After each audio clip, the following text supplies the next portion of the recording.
জাতিসংঘের ৮০তম সাধারণ পরিষদের সাইডলাইনের উচ্চ পর্যায়ের বৈঠকে বাংলাদেশের জাতীয় নির্বাচন আগামী ২০২৬ সালের ফেব্রুয়ারিতেই অনুষ্ঠিত হবে বলে নিশ্চয়তা দিয়েছেন প্রধান উপদেষ্টা ডক্টর মোহাম্মদ ইউনূস। বিষয়টি সাংবাদিকদের জানিয়েছেন তার প্রেস সচিব শফিকুল আলম। তিনি বলেন, এসব বৈঠকে বাংলাদেশের সাথে বাণিজ্য উন্নয়ন, রোহিঙ্গা সংকট নিরসন এবং এর টেকসই সমাধান বিশেষভাবে গুরুত্ব পেয়েছে। জাতিসংঘের ৮০তম সাধারণ পরিষদের অধিবেশনের সাইডলাইনে একাধিক উচ্চ পর্যায়ের বৈঠকে অংশ নেন প্রধান উপদেষ্টা ডক্টর মোহাম্মদ ইউনূস। তার সফরসঙ্গী হিসেবে উপস্থিত ছিলেন এনসিপির যুগ্ম সদস্য সচিব ডাক্তার তাসনিম জারা। বৈঠকে ডক্টর ইউনূস বলেন, স্বাস্থ্য খাতকে মুনাফা ভিত্তিক নয়, বরং পুরোপুরি সেবামূলক খাতে পরিণত করতে হবে। স্বাস্থ্য ও শিক্ষা খাতে বরাদ্দ বৃদ্ধির আমরা গুরুত্ব আরোপ করছি।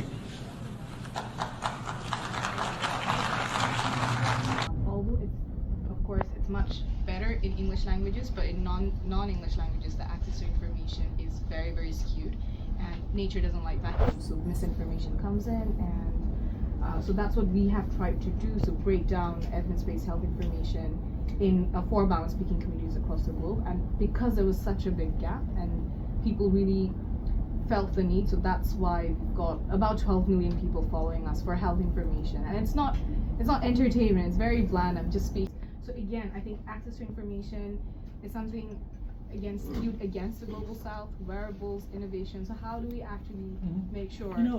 The point that I'd like to make is that we need a little.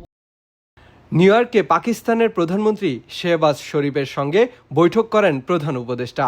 এ সময় তিনি ডক্টর ইউনূসকে পাকিস্তান সফরে আমন্ত্রণ জানান।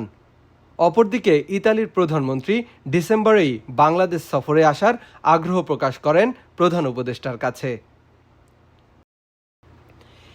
এসব বৈঠক শেষে প্রেস সচিব শফিকুল আলম সাংবাদিকদের জানান, আগামী ২০২৬ সালের ফেব্রুয়ারিতেই বাংলাদেশে জাতীয় নির্বাচন অনুষ্ঠিত হবে।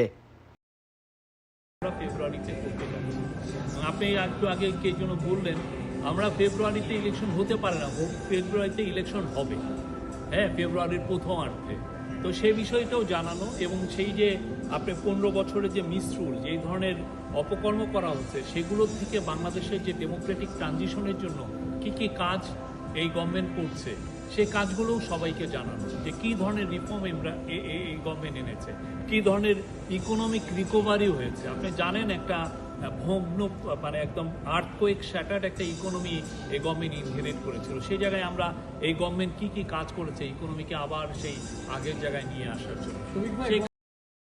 তিনি আরও জানান, বিভিন্ন দেশের সরকার প্রধানদের সঙ্গে আলোচনায় রোহিঙ্গা সংকটের টেকসই সমাধান এবং অর্থনৈতিক উন্নয়নের বিষয়গুলো গুরুত্ব সহকারে তুলে ধরেন প্রধান উপদেষ্টা।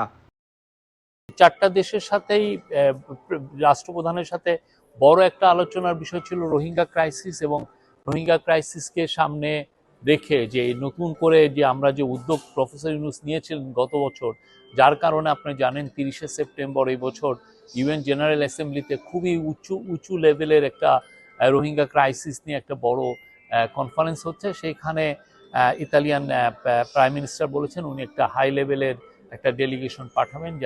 এছাড়া ইউএস বাংলাদেশ বিজনেস কাউন্সিলের উদ্যোগে যুক্তরাষ্ট্রের শীর্ষ ব্যবসায়ীদের সাথে বৈঠক করেন প্রধান উপদেষ্টা ডক্টর মোহাম্মদ ইউনূস। বৈঠকে তার সঙ্গে ছিলেন বিএনপি মহাসচিব মির্জা ফখরুল ইসলাম আলমগীর, জামায়াতের নায়েবে আমির ডাক্তার আবদুল্লাহ তাহের, এনসিপির সদস্য সচিব আক্তার হোসেন সহ সফরসঙ্গী আরও 6 জন রাজনৈতিক নেতা। বৈঠকে বিদেশি বিনিয়োগকারীদের বাংলাদেশে বিনিয়োগে উৎসাহিত করার আহ্বান জানানো হয়। তারা হচ্ছেন মেম্বার, তাদের সাথে একটু আগে প্রফেসর ইউনূসের একটা বড় মিটিং হয়েছে, সেখানে উনি তাদের উদ্দেশ্যে বাংলাদেশে আরো ইনভেস্টমেন্ট করার আহ্বান জানিয়েছেন।